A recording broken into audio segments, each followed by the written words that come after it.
For 28 long years, the world believed Sister Grace and her 4 sisters had simply vanished on a stormy September night in 1979. Some whispered we were dead, others that we had run off with men. But the truth, the raw, horrifying truth, was far more sinister than any rumor could conjure. I am Grace, 70 years old now, and after nearly 3 decades shrouded in shadow, I am finally ready to unveil the real reason 5 young women scaled convent walls in the dead of night, leaving our old lives behind forever. This isn't a tale of faltering faith. It's a terrifying testament to the devil cloaked in holy cloth, of dark secrets buried within sacred walls, and of 5 women who sacrificed everything to escape a living hell. Prepare yourselves, for what I am about to reveal has been silenced for far too long. From childhood, I was always the quiet observer, the one who saw beyond the obvious. My mother often said I possessed a keen insight. Perhaps that's why I was the only one who truly noticed the darkness unfurling within the convent, the subtle, creeping shadow behind the angelic smiles and daily prayers. I entered the St. Mary of Peace convent at 16, drawn by a fervent desire to serve God wholeheartedly. In those early years, I found the solace and security I craved. The convent's methodical routine filled every moment with purpose. The other sisters became my family, bound by shared faith. There were 5 of us, overseen by Mother Agnes, a strict but ultimately fair woman. Havenwood, our small town, was a place where everyone knew everyone. The convent, perched high on a hill, was a beacon in the community. It was here, during my 5th year in religious life, that Father Michael arrived. He was an imposing man, his voice resonating with authority from the altar. Initially, everyone admired him. But soon, I began to notice unsettling subtleties. Prolonged glances, invasive questions during confession, touches on the shoulder that lingered far too long. These small gestures, when pieced together, formed a disturbing pattern. I wasn't the only one who felt a creeping unease. Sister Sarah, a tender 19-year-old, also started to avoid being alone with him. The convent's atmosphere shifted, joy slowly suffocated by an oppressive silence, heavy with unspoken secrets. Then, Mother Agnes fell gravely ill with pneumonia, bedridden for weeks. Without her protective presence, the convent became dangerously vulnerable. It was during this period that the shadow I had sensed fully materialized, becoming something far more sinister and terrifying. Father Michael began to frequent the convent more, using his ecclesiastical authority to trap us in increasingly uncomfortable situations. I remember vividly the first truly serious incident. I saw Sister Sarah cornered in the library, pressed between a bookshelf and Father Michael, his hand clamped tightly on her wrist. Her face was a mask of fear and shame. That night, sleep was a stranger to me. 1,000 thoughts swirled, a chilling realization settling in. Something profoundly wrong was unfolding. Desperate for an ally, I approached Sister Eleanor. Her initial response was a wall of shocked silence. But as the initial shock faded, her sharp, methodical mind took over. Her silence gave way to hushed, pointed questions. She began connecting details I had missed. It was she, not I, who finally broke the suffocating stillness one evening, whispering the single word that held our salvation: proof. The truths we unearthed shook me to my very core. This was no isolated incident, but a systematic, chillingly planned, and cruelly executed practice. I knew then that we had to act, for true faith does not cower before injustice.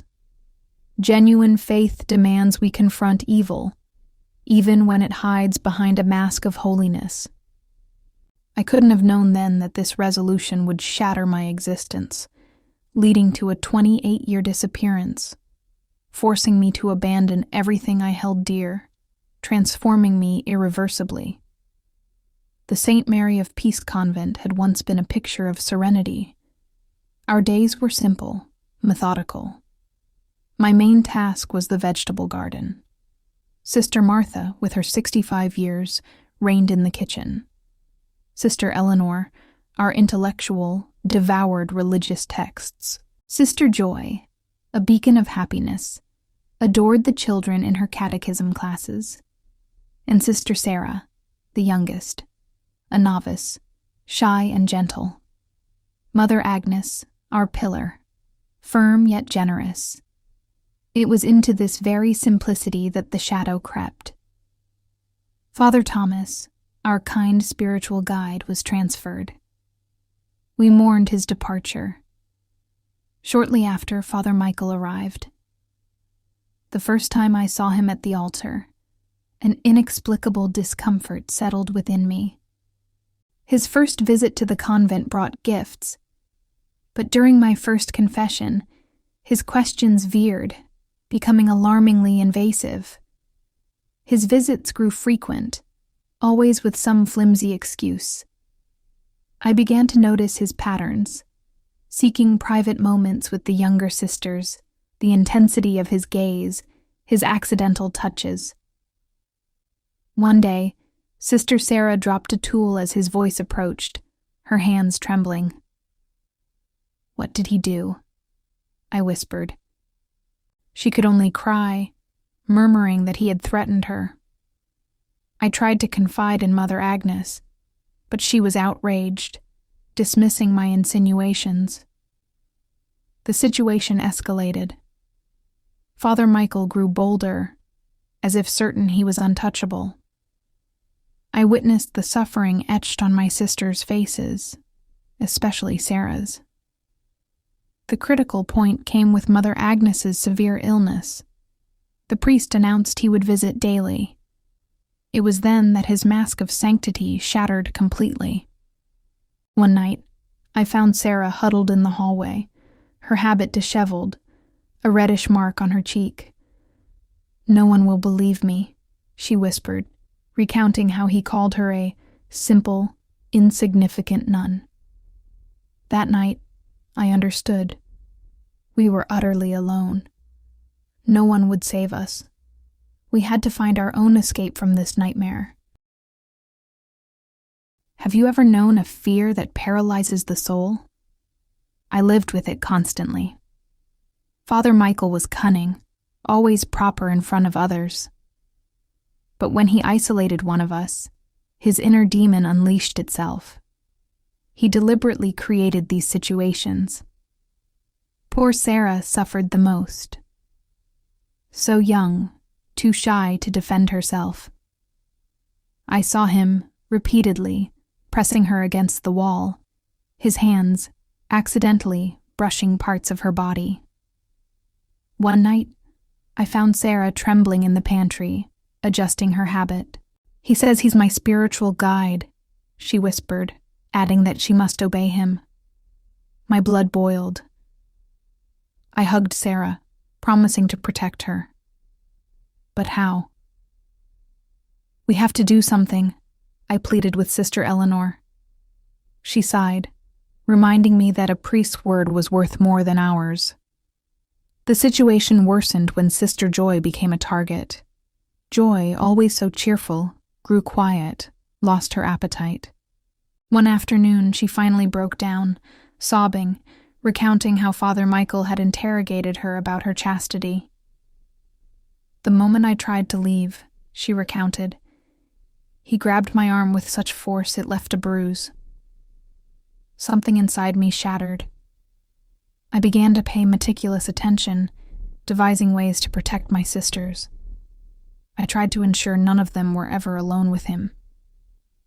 But he noticed my efforts and began to isolate me, spreading rumors that I was defiant. Sister Martha started watching me with suspicion.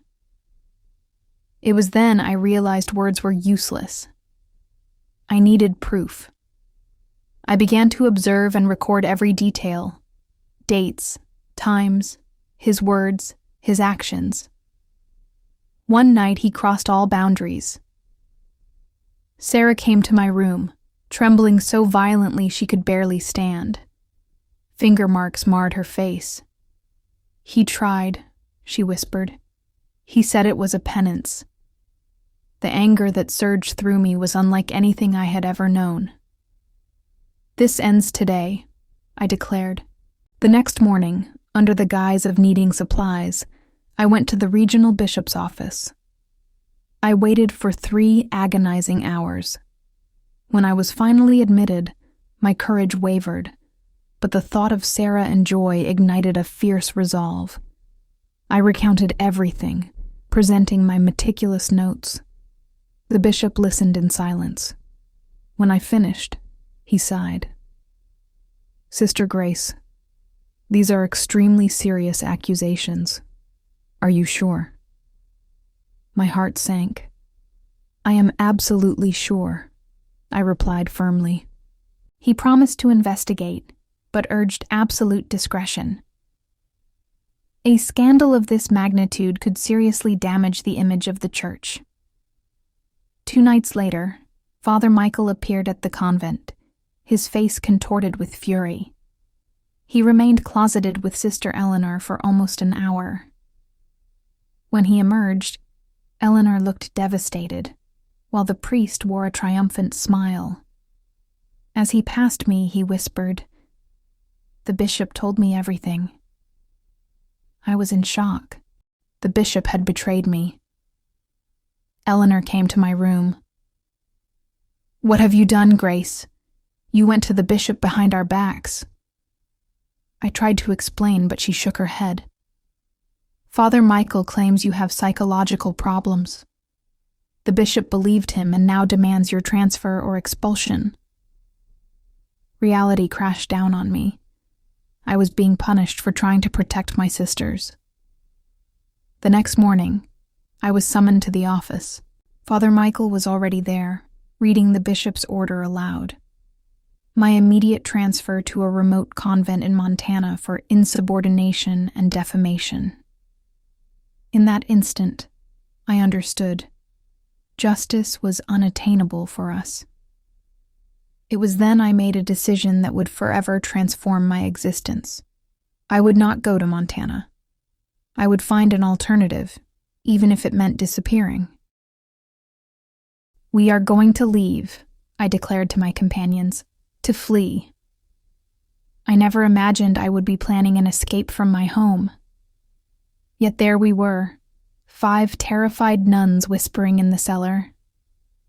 Sister Eleanor voiced her hesitation.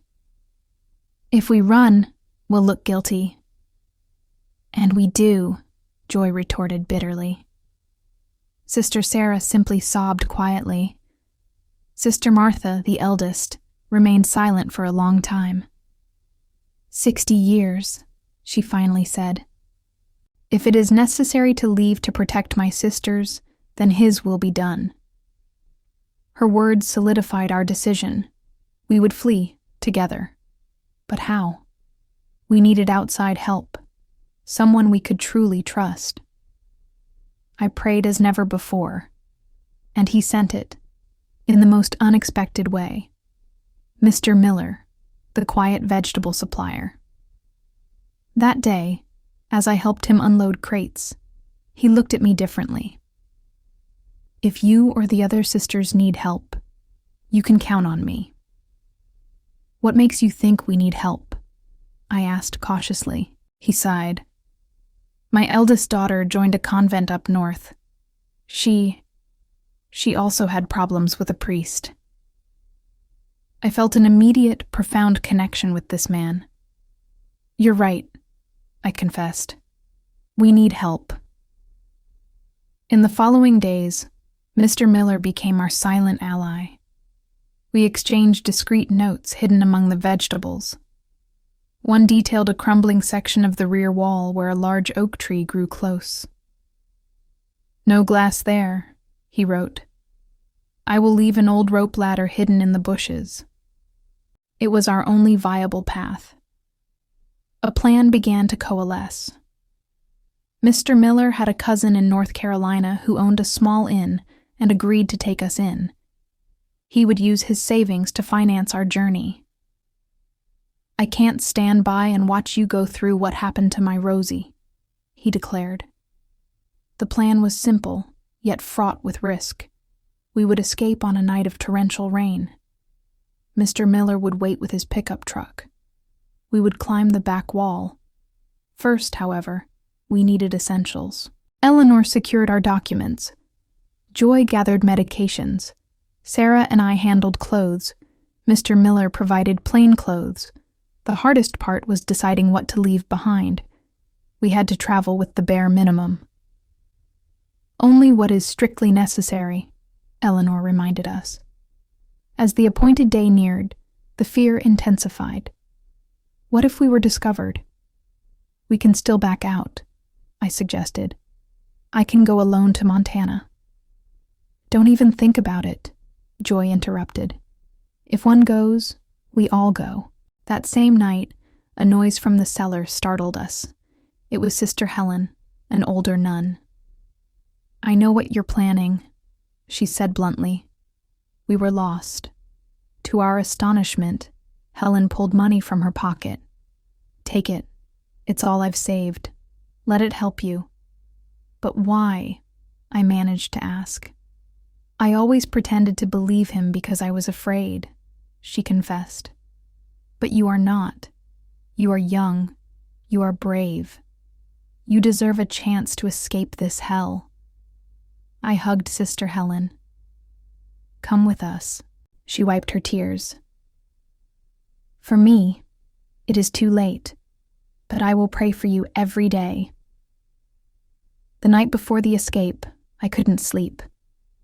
If we are doing your will, Lord, I pleaded, please protect us. The next morning, Mr. Miller left a note. Tonight, at midnight, it will rain. The rest of the day passed in suppressed nervousness.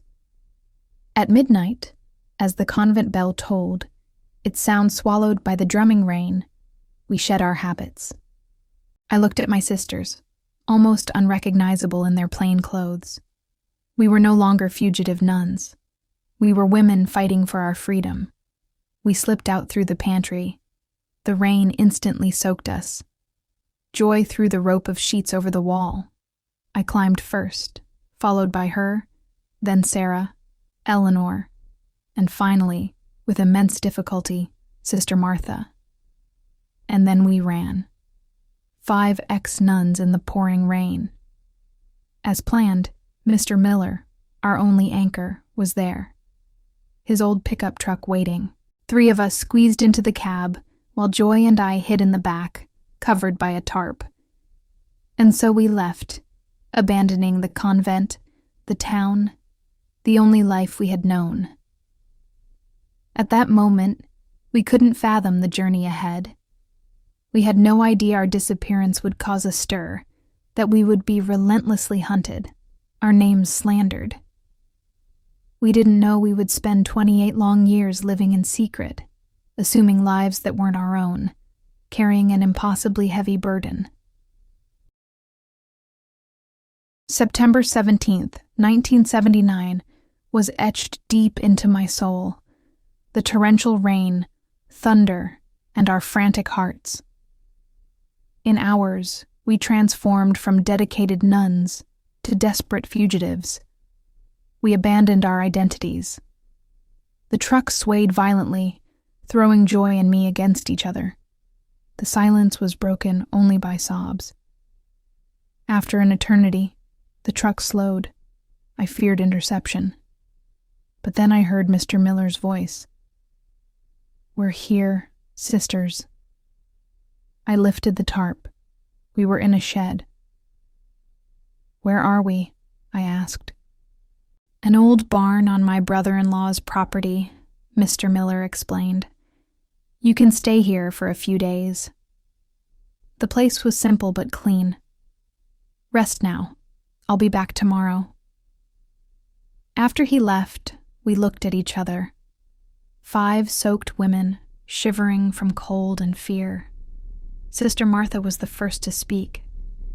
Let's thank God for having escaped. We formed a circle, holding hands.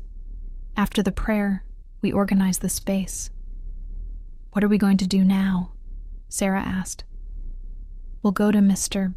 Miller's cousin's inn, Eleanor replied. We can't live on the run forever. One day at a time, Sarah, she said. That first night, I slept very little. After dawn, I woke to coffee. I slept like I haven't slept in years, Martha said, without fear. That struck me. It was true. One by one, the others woke. We shared coffee, awaiting Mr. Miller.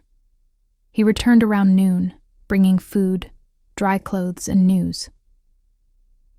The convent is in an uproar, he said. Father Michael is furious, claiming you escaped due to conduct problems. Are they looking for us? Eleanor asked. Yes, but no one will think to look for you here. He then revealed more details. His cousin Sam would pick us up the next day, taking us to his inn in North Carolina. You need new names, Mr. Miller said. New stories.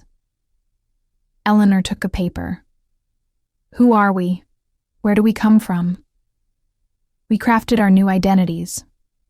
I became Linda Peterson, a teacher. Sarah became Emily, my sister.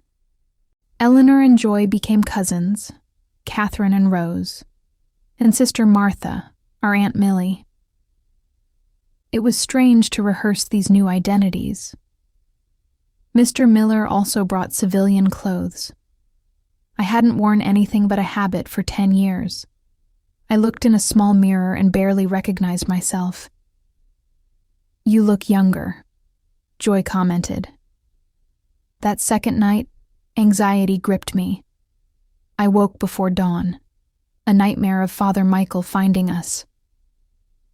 I left the barn and sat on the doorstep. The sky was clearing. The full weight of our actions settled upon me. We had abandoned a life of devotion. Tears streamed down my face.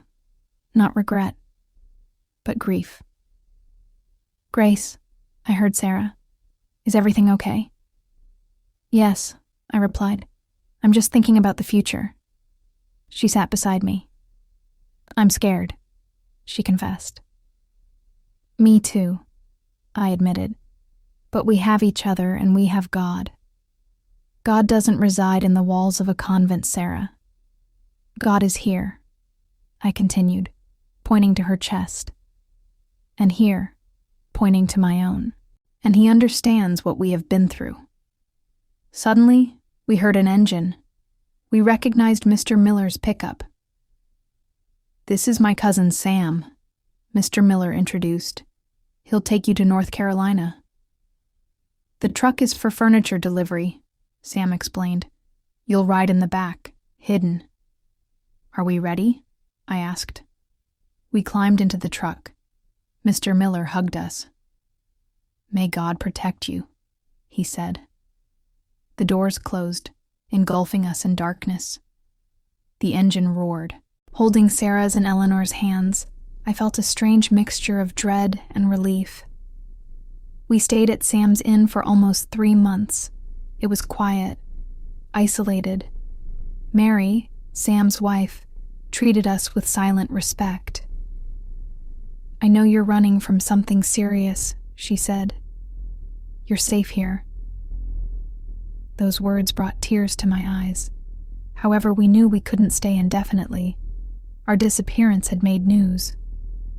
Nuns missing in Havenwood. Suspected kidnapping, one read.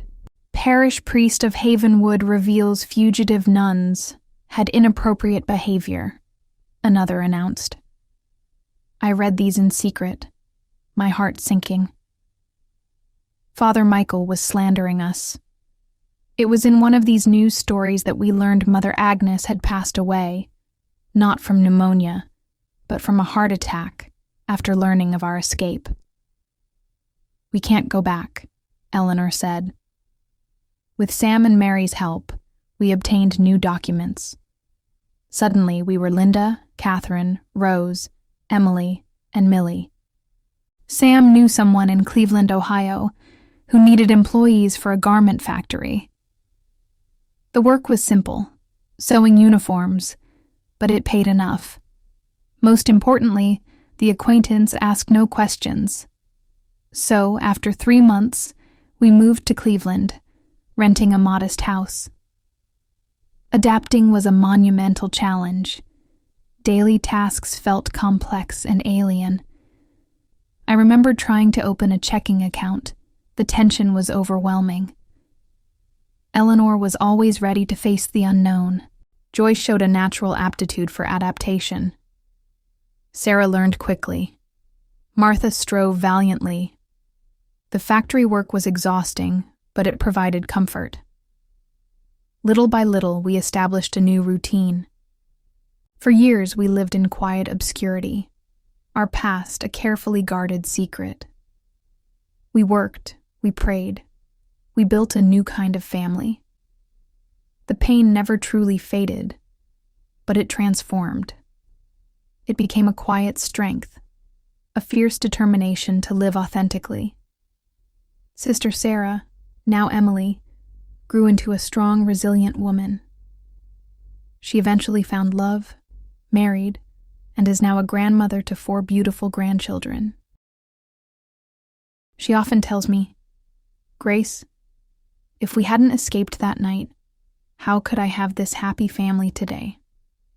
Life truly is the most precious gift we have. Every day is a chance to change, to speak out, to do what is right. My life has proven that it is never too late to start over. It is never too late to seek justice, and it is never too late to believe in love. If you have followed my story this far, it means you believe in the power of truth. Please leave a comment below saying, "I believe," so I know you are listening. Like this video if you believe everyone deserves to live in safety and with respect. And don't forget to subscribe to the Grandparent Story channel, because there are many more stories that need to be told. Many more truths that need to be exposed. Each subscription from you is a voice of support for those who cannot protect themselves. Live true to yourselves. And remember, your voice has the power to change the world. God bless you.